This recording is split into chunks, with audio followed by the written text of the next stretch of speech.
Nej, gubben. Du får inte göra så där. Det kan inte vara bra för tänderna.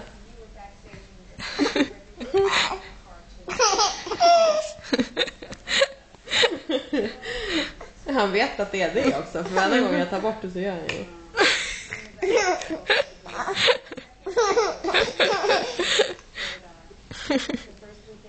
Jag tänkte precis göra det. Nej, sluta.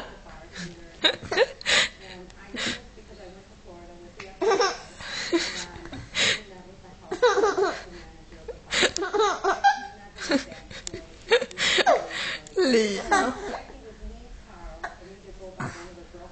Vad kul.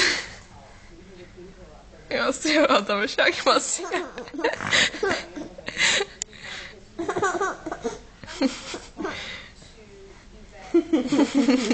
Ta bort min hand.